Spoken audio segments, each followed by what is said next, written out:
I didn't respect his power, to be fair, coming into the fight. But I just said to him, there's only one other guy that I've been in there with that punches as hard as that. And that's Douglas Lima. So, and he's a champ. I said, I don't know if I'm going to be in the sport long enough to have a rematch with Hamasi, but, you know, he's definitely championship quality, yeah. And he hit you with some big shots there early in the first round. Shots, I mean, how close do you feel like that was for being stopped? How did you get through it? How did you persevere? I just knew how to hold him. I just had to hold him for a couple of seconds. It was hard to hold him. I don't know if you've tried to hold someone where they're punching you 100% in the head. It's not very easy. But I knew once I could break the action a little bit, I'd be quick to recover and get the job done. Yeah.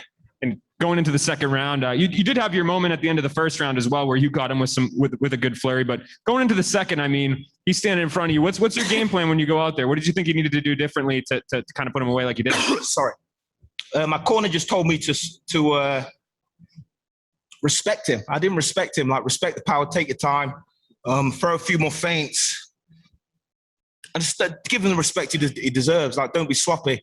You know, I thought I'd be able to sort of.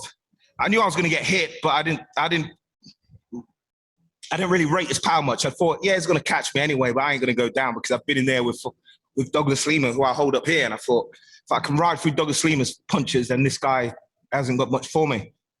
I was wrong. So, yeah. And I know you guys had your incident in the hotel or whatever that happened a while back, but you guys were pretty cordial after the fight, and Dustin Poirier as well. So what did you say to them after the fight? I just said to him, I don't know if I'm old school or whatever, or the fighters are of the same mentality nowadays, but if I'm going to fight you, I ain't your friend. So after the fight, you know, it's water under the bridge, and we can be friends, we can shake hands, we can have a drink afterwards. But before the fight, I'm going to fight you. I don't want to be speaking and shaking hands and fucking going to breakfast and stuff together, shit like that. And I know in the cage you said 175 pounds is your division. Anybody out there can come and get you. Scott Coker told me yesterday you're one of his all-time favorite fighters. So do you feel like you guys can work something out going forward where you continue to have these 175-pound catchweights? I hope so. I think tonight was an entertaining fight. I think people loved it. I felt great at the weight, you know. The last fight was at the weight as well. I think I performed well there. But, yeah, I mean, Scott's the boss. Sorry, man. Fuck. All right, we'll take a few more questions here. Go ahead, Donna. Paul, comparisons already being made when I look on social media with that great fight with Nick Diaz. Where does this rank in terms of the first round, in terms of the greatest round in mixed martial arts history? I can't really recall much of the first round, to be fair with you. I know it was a fast pace. I know he dropped me. I know I had him in trouble as well.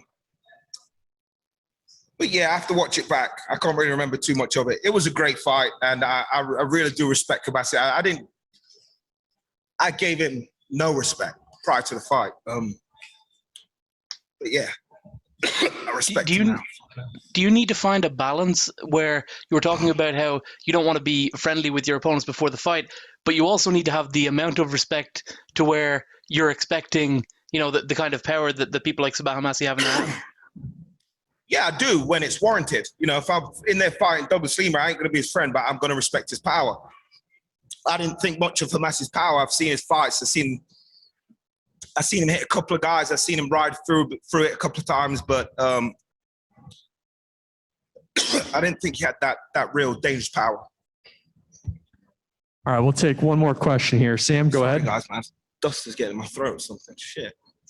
Hi, Paul. Congratulations on an amazing fight and a great victory. You said before you're not sure how long you'll be in the sport, if you'll be in the sport long enough for a rematch with Hamasi. Normally when fighters say that, they're not knocking out ranked guys inside of 2 rounds. So what does it mean at this point of your career to be not only knocking out ranked guys, but showing people that you are, like, in fact, one of the best welterweights in the world still? Well, I've been saying that my whole career. And, you know, that's another reason I get dejected with the sport, because I've put on so many great fights and so many great finishes, and I just feel I don't get the respect. So I'm 38 years old. Do I still want to put myself through this and not get the credit for it? So I'm pretty much, that's my attitude. If people start giving me the respect, You know, I start appearing on fucking cornflake boxes and shit and doing all the interviews that everybody else is doing, then I'll stay in the game. Otherwise, I'll take my 2 fights and I'll go. But I've gave a lot to the sport, entertaining fights. This is another one of them that people talk about for a while. Give me my respect. I'll stay in the game. I'll give you a few more years. If you don't, then I've gone. Jay? Hey, congrats on the win tonight, Paul. Obviously, a big one. You just touched on it there about the respect, but I'm curious, if you can't get the catchweight fights, would that bring about the end of your career as well? No, because money can change that real quick. You pay me more, then I'll make the weight. So pay me more, I'll fight 170 pounds. I'll have a better camp. I'll have better people involved. I had a new guy help me out on the nutrition to get me down to 175 pounds, and I thought he did a great job. If I give him time and the opponent's right and everything else is right, I'm sure he can get me down to 170 pounds. No problem. So it all depends. All depends. Congrats again on the fight. Thank you very much. All right. Thanks for the time, Paul. Congrats. Sorry, guys. Sorry about the You're cough. fine. I don't know what it is.